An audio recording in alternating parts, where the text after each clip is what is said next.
जवान हमारे शहीद हो गए हैं, उनके अभी परिवार को, उनके आश्रितों को अभी तक मुआवजा नहीं मिला है। हमारे 12% आरक्षण का मांग है, ये हम पत्र के माध्यम से आगे हम दर्शाते रहेंगे। अब फिलहाल मैं सरकार को धन्यवाद कर देना चाहता हूं। और हमारे बीच अभी 2000 लगभग 16 जवान का जो हो गया है तो उनका मुआवजा दिया जाए। सबसे पहले मैं मीडिया भाई को धन्यवाद कर देना चाहता हूं। और सरकार ने ये जो घोषणा की है, एक्चुअली चलिए सरकार ने जो घोषणा किया हम उसको स्वीकार करते हैं, लेकिन हमारे जो बहुत सारे मांगे थी उसको पूरी तरह से नहीं किया गया है। इसको हम पत्र के माध्यम से सरकार को पहुंचाने का काम करेंगे। इसमें बहुत सारे भाई का, पूर्व सैनिकों का, बिहार के अंदर पूरे पूर्व सैनिकों का बहुत अहम योगदान था। अब पूरे इंडिया से भी हम लोग का योगदान मिला था, पूर्व सैनिकों का बहुत योगदान मिला था। यहाँ तक ये भी बात है कि पूर्व सैनिकों का जो लड़का भी है वो सब भी हमारे पास आए और हमारे मतलब सपोर्ट करने का काम किया है। इसमें एक एग्जाम्पल बन के आया मनीष कश्यप जी, जो पूर्व सैनिक है, उनका अभी पिताजी जॉब कर रहे हैं, फौज में ही है। उनका भी मीडिया भाई यहाँ पे आए थे और आके हम लोगों को बहुत हमारी बात को आगे तक पहुंचाने का काम उन्होंने किया है।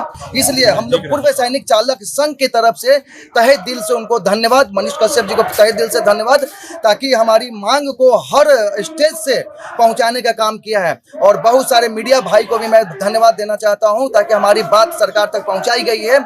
चलिए, हमारी वेतन की थोड़ा सा वृद्धि किया गया है, इसको हम एक्सेप्ट करते हैं, लेकिन हमारे जैसे पूर्व सैनिक 16 जवान हमारे शहीद हो गए हैं, उनके अभी परिवार को, उनके आश्रितों को अभी तक मुआवजा नहीं मिला है।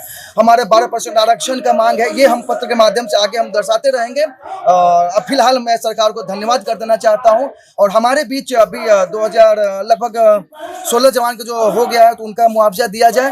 और हमारा अनुबंध खत्म कर दिया गया है, कुछ जवान को लगभग 15 से 16 जवान का अनुबंध खत्म किया गया है। मैं चाहता हूं कि सरकार, प्रशासन हमें उसके ऊपर मद्देनजर रखते हुए, क्योंकि सब गरीब परिवार से है, सब अपना रोजी रोटी के लिए, हम अपना रोजी रोटी का पेमेंट बढ़ाने के लिए हम लोग धरना पे आए थे और हमारे ऊपर लात मार दिया गया है।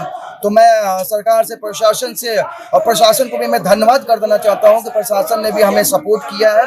और सीनियर एसपी साहब हो गए, डीजीपी साहब की तरफ से सपोर्ट है। और मैं उनसे आग्रह करता हूं, हाथ जोड़ के विनती करता हूं कि हमारी जो अनुबंध खत्म किया गया है और जो केस किया गया है उसको वापस लिया जाए, पुनः स्वयं जो जिला में थे उस जिला में ज्वाइन करवाया जाए।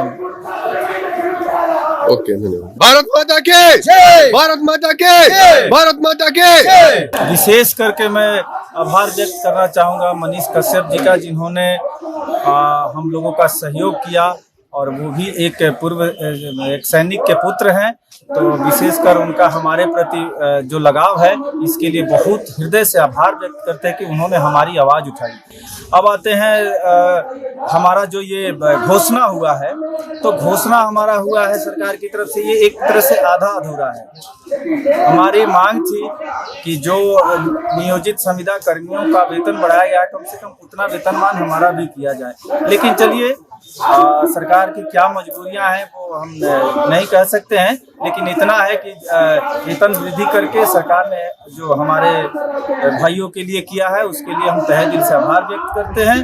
और जो मांगे हैं हमारी, वो जस की तस बनी हुई है।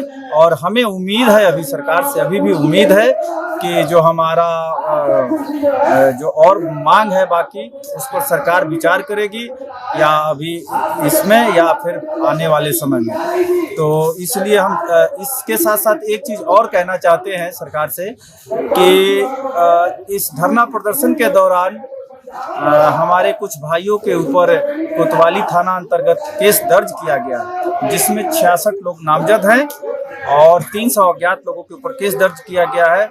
इसको वापस लिया जाए और लगभग 15 लोगों का अनुबंध समाप्त किया गया है प्रशासन की तरफ से। तो मेरा उनसे निवेदन है कि कृपया इस स्थिति को देखते हुए, क्योंकि हमने अपनी मांगों को लेकर न किसी सरकारी संपत्ति को नुकसान पहुंचाया है और ना ही किसी तरह से जनता का कोई नुकसान किया है, तो इसलिए हमारा निवेदन है, उनसे विनती है कि ये जो जितने लोगों का अनुबंध समाप्त किया गया, पुनः अनुबंध बहाल किया जाए और वापस उनको वहां भेजा जाए जहां वे पहले से कार्यरत थे।